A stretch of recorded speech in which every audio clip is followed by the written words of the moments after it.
our first Pecha Kucha presentation, my dear friend, John Gelder, who is a senior associate consultant at Gelder, Schenker & Associates. He is the Gelder in Gelder, Schenker & Associates. He has over 25 years in the consulting business. He's an FCMC. He also has his CPF and MBA. He focuses a lot on planning, strategy, research for performance and informed decision-making. And in the after hours, John is a really dedicated marathon runner, quite an accomplished athlete, a proud grandpa, and it says here struggling novelist, but actually he does have a book out. It's on Amazon, so I wouldn't call that struggling at all. I would say quite successful. So over to you, John.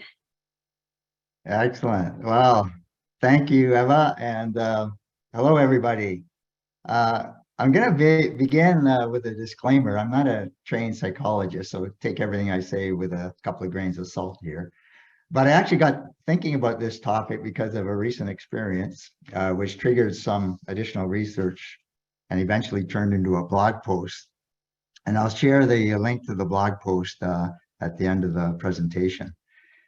So I'm going to talk about three things: why it might be useful to try to discover your alter ego, what we mean by alter ego, including some context, and how the idea has been used over the years to release creativity. And I'll conclude with my recent experience that I mentioned earlier. So have you ever been nervous before giving a big presentation? I'm guessing the answer is yes, or maybe you thought to yourself, I'm not good enough, or I've been plagued by anxiety and self-doubt. Psychologists have coined the term imposter syndrome, defined as the fear of being exposed as a fraud.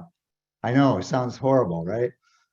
In his book, The Alter Ego Effect, high-performance coach Todd Herman talks about the war going on in our heads. And he talks about the idea of a trapped self. And he points out that no matter how hard we try, we can't think our way out of a subconscious problem. The Roman statesman Cicero referred to a friend as being a second self. Anton Mesmer believed that there were psychic energies that influence mental processes. And of course, the term ego, as we know it today, originated with Freud and his theories of the subconscious. Freud believed that pretend play was a developmental phase of childhood. But more recent research suggests that creativity of childhood is suppressed by pressures to conform to society. So fast forward, and we come face to face with a wildly popular superhero phenomenon. These characters serve as examples of the alter ego concept. Clark Kent transforms into Superman. Diana Prince becomes Wonder Woman. Bruce Banner morphs into the Incredible Hulk. The world of professional wrestling thrives on the alter ego effect. Consider famous personalities such as The Undertaker, The Rock, Hulk Hogan. It's possible that these people never escaped the fantasy phase of childhood, but they all made a pretty good living exploiting their alternate personas. In the world of music, creating a separate stage persona has been a proven path to success. Beyonce's alter ego, Sasha Fierce, was, and I quote, the fun, more sensual, aggressive, outspoken, and glamorous side that comes out when I'm on stage. And there are others, as you can see, David Bowie and Eminem and others. Nowhere has the idea of getting out of our own way received more attention than in the world of high-performance sport. Kobe Bryant referred to himself as the Black Mamba, a name inspired by the movie Kill Bill. The Black Mamba was the combative alter ego that Kobe unleashed when he went onto the basketball court. Writers have often used pen names and fictional characters to tap into their alter egos. Thus, Emily Bronte becomes Ellis Bell, and J.K. Rowling becomes Robert Galbraith. In her 1928 classic, The Well of Loneliness, Marguerite Hall, writing as Radcliffe Hall, tackled themes that at the time were considered absolutely taboo. You might say that the identity movement is all about releasing the trapped self, a metaphor for the coming out process. In that sense, the title of this talk could have been Discover the Power of Your True Nature. that unexplored part of yourself that's seeking to create a coherent narrative or a unified identity. Can the alternate persona be cultivated? And if so, how? Well, like so many things, it begins with some introspection. What are your dreams? What is play for you? What scares you, but also excites or energizes you? When does anxiety disappear into effortless freedom? There's a few techniques we can use to tap into the alter ego.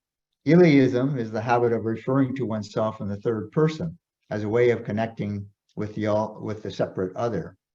Naming, giving tangible expression through branding, symbols, uniforms, and imagery. And intentionality, purposeful acting or role-playing or reimagining.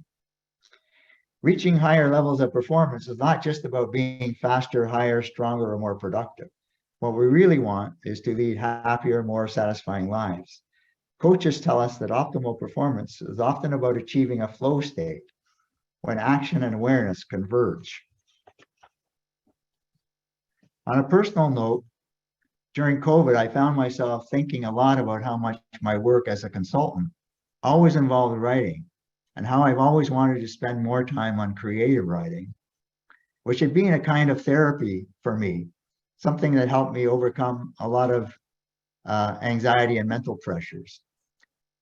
But procrastination and writer's block had always been a challenge. Try as I might, I couldn't find the hook to get over the hurdle. So I began to visualize. I adopted a pen name, and I created an alter ego protagonist. He's 6'2", highly intelligent and fearless. Come to think of it, just like me, except for the 6'2" part. Anyway, this is the result. It's my suspense thriller novel, now on Amazon. The surprising thing is that once I decided on my alter ego personas, it wrote itself in 6 weeks. That's because the creative process allowed me to escape my dominant narrative and unlock parts of myself that were deeply hidden. So in summary, my challenge to you is this. If you feel like there's some part of your psyche that's been holding you back, why not try to tap into your alter ego? You might be surprised at the superpowers you could unleash. And finally, I'll leave you with these few resources if you'd like to know more. So thanks so much for listening. Happy hunting. Look within yourself. Don't be afraid to reimagine. Our website is listed here at on the Gelder website. And if anyone needs to or wants to contact me by email, it's also listed here. Thank you so much. Over to you, Eva. Thanks, John. That was amazing.